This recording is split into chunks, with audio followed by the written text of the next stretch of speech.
Hello there. They call me Mr. E. Now, I always refer to the ruling class in my work, and while it may be obvious to some, I think it's worth some clarification. It's so important that we have an understanding that there is a ruling class out there, more than just wild conspiracy theories. While they probably aren't all powerful, they still have significant influence over political, economic, environmental, social decisions on a global scale. Enough to dictate the course of life on Earth. Dramatic much? Now, if I may borrow terminology from the Occupy movement, people commonly refer to them now as the 1%, the oligarchs who rule the world. But where did they come from, and how did they rise to power? My name is Mystery.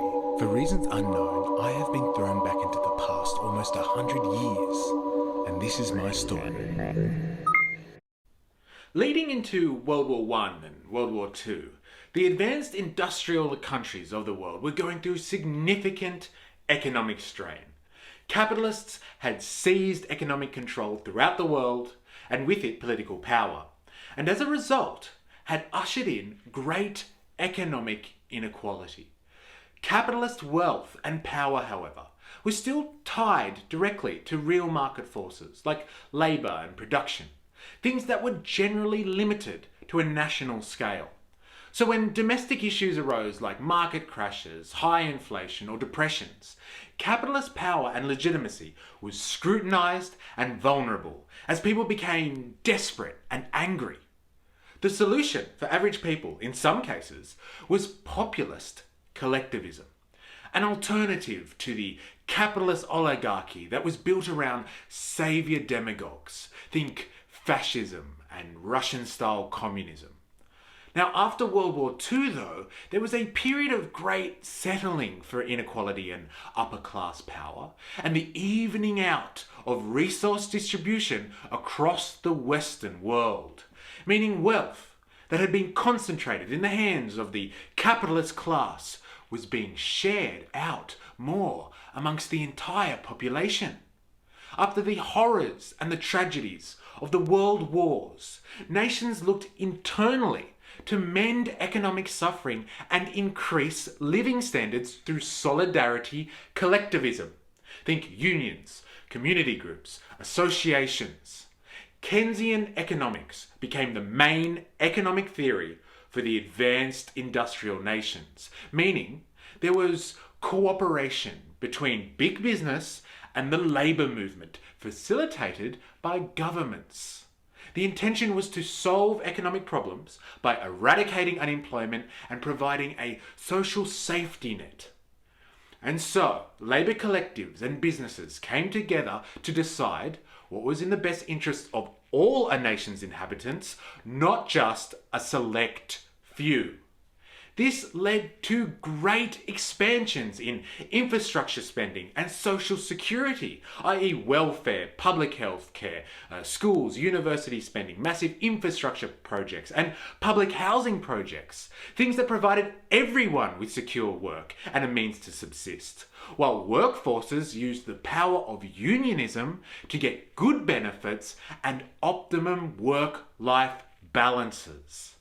This was arguably one of the most equal and productive periods in human history, growth-wise. But the good times were not going to last forever. By the 1970s, there was economic slowing, rising unemployment and rising inflation, the same conditions that created civil unrest and totalitarianism leading to World War II. So economists, backed by the business communities of course, looked for an alternative to solve these problems.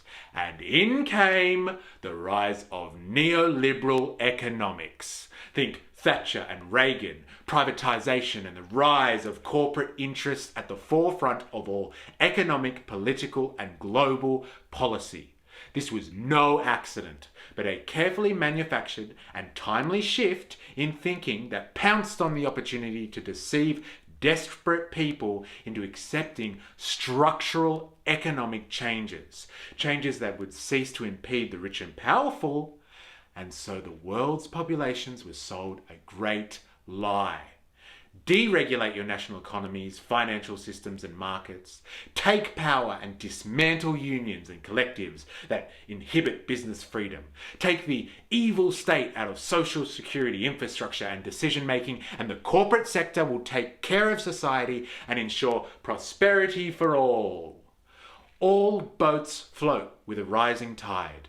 Make the top end wealthy and we all get rich. There is no society anymore, just a collection of individuals.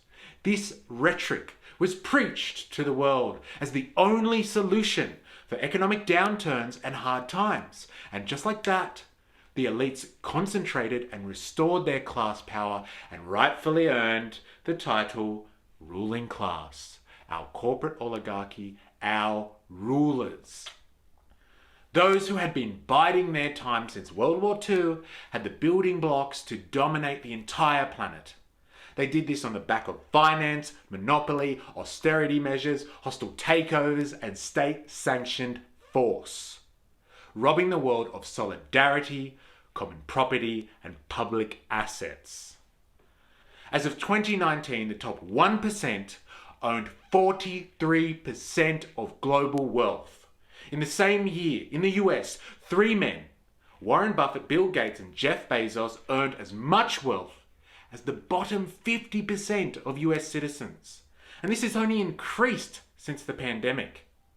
If you want to know who they are, just follow the money. The biggest conglomerates, richest people, media barons, resource magnates, tycoons, technological monopolists, and industrialists. They are our rulers. They may not be one centralized force, but they will unite and cooperate with one another where necessary to stay on top. If only we could recapture some of our class power and solidarity, we, the 99%, would start changing the world forever. Now, if you thought this was interesting, please give it a like and a share.